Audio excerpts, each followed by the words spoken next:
Hello Gopikrishna గారు, welcome to social post. Hi bro. Sir, ఇప్పుడు యూజువల్‌లో మన హోమ్ లోన్‌లో మనకి ఇంట్రెస్ట్ రేట్ అనేది మనకు కొంచెం తక్కువ when compared to others. So, ఇప్పుడు మనం మ్యూచువల్ ఫండ్స్‌లో మనం ఇన్వెస్ట్‌మెంట్ చేయడం మంచిదంటారా? లేకపోతే మనకి రియల్ ఎస్టేట్ హోమ్ గాని మనం తీసుకోవడం అనేది మంచిదంటారా? మనకి పర్సనల్ ఫైనాన్స్‌లో బుక్ ఉంటది. 'రిచెస్ట్ మ్యాన్ ఇన్ బాబిలోన్' అని. ఆ బుక్ ఎండ్ కాన్సెప్ట్ ఏంటి అంటే, మన ఇన్‌కమ్‌లో 10% సేవ్ చేసుకుంటే మనం రిచ్ అవుతాం అన్నట్టు. So, 10% actually is good money to save అన్నట్టు. సో, వాటెవర్ ఇన్‌కమ్ ఉందో the minimum beginner money which is 10%, let's say 1,00,000 salary at least 10,000తో సేవ్ చేశాను. నాట్ టెల్లింగ్ దట్ 10,000 సేవ్ చేయండి అని, బట్ మినిమమ్ 10,000 అన్నట్టు. సో, వాళ్ళు స్టార్ట్ చేసినప్పుడు ఏంటి అంటే, ఇన్వెస్ట్‌మెంట్ హారిజన్ లాంగ్ టైమ్ పెట్టుకోవాలి. That can be for 7 years, 10 years అలాగా.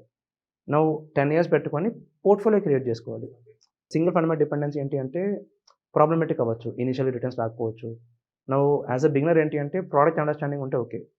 జనరల్లీ మ్యూచువల్ ఫండ్‌లో సోషల్ మీడియాలో ఆర్ వాటెవర్ ఎలా మాట్లాడతారంటే రిటర్న్స్ సింపుల్‌గా వచ్చేస్తాయి. 15 ఇలా వచ్చేస్తది అన్నట్టు.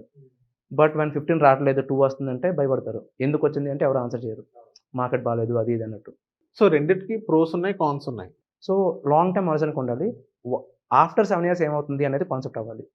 In between 7 years first 2 years నాకు లాస్ వస్తుంది, భయపడిపోతానంటే ఈ ప్రొడక్ట్ అంత రైట్ ఐడియా అవ్వదు. So, when you are entering into mutual funds make sure ఖచ్చితంగా లాస్ చూస్తారు. సింగిల్ ఇయర్‌లో -50% పోవచ్చు. అలాంటి సందర్భాలు చాలా ఉన్నాయి. Even after 3 years, 4 years 0% returns రావచ్చు. అలాంటి సందర్భాలు చాలా ఉన్నాయి. But end of the day 7 years returns చూడొచ్చు. 12%, 15% చూడడానికి చాలా ఛాన్సెస్ ఉంటాయి. సో, వాటెవర్ టైమ్ స్పెండ్ చేస్తున్నారో, వాటెవర్ పేషెన్స్ లెవెల్స్ మీరు అక్కడ ఇస్తున్నారో, వాటెవర్ స్ట్రెస్ తీసుకుంటున్నారో దానికి ఆబ్వియస్‌లీ వాల్యూ క్రియేట్ అవుతుంది. బట్ పోర్ట్‌ఫోలియో క్రియేట్ చేసుకొని డీసెంట్‌గా 7-10 ఇయర్స్ అక్కడ టైమ్ స్పెండ్ చేయాలి. దెన్ రిటర్న్స్ బాగా క్రియేట్ అవుతాయి. ఇదే మనం ఒక పర్సన్ తన ఫినాన్షియల్ సిట్యుయేషన్స్ గాని, ఫ్యామిలీ సిట్యుయేషన్స్ గాని చూసుకొని మనం మ్యూచువల్ ఫండ్సా లేకపోతే ఒక ఇంటి మీద ఇన్వెస్ట్‌మెంట్ చేయాలా అనేది మనం డిసైడ్ అవ్వాలి. ఇది సెన్సిటివ్ క్యాల్కులేషన్.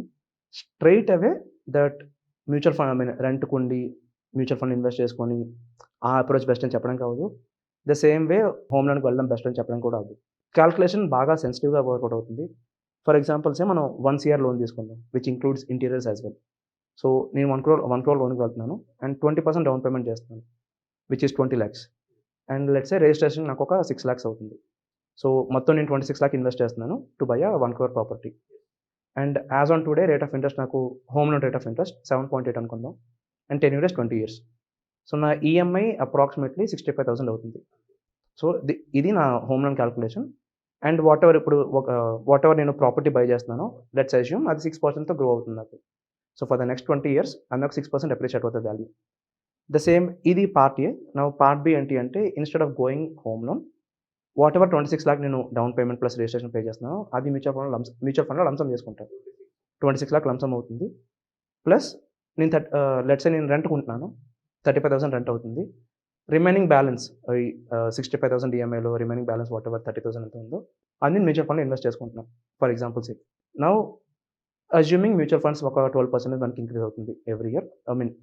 మ్యూచువల్ ఫండ్‌లో రిటర్న్స్ ఎక్స్‌పెక్టేషన్ ఎంత అంటే 12% అనుకుందాం మనం.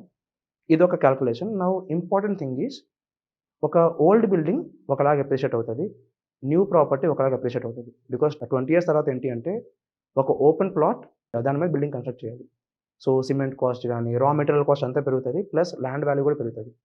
So, land appreciation compared to flat appreciation ఎక్కువ ఉంటది. సో, థాంక్ యూ గోపీకృష్ణ గారు మా సోషల్ పోస్ట్ వచ్చినందుకు.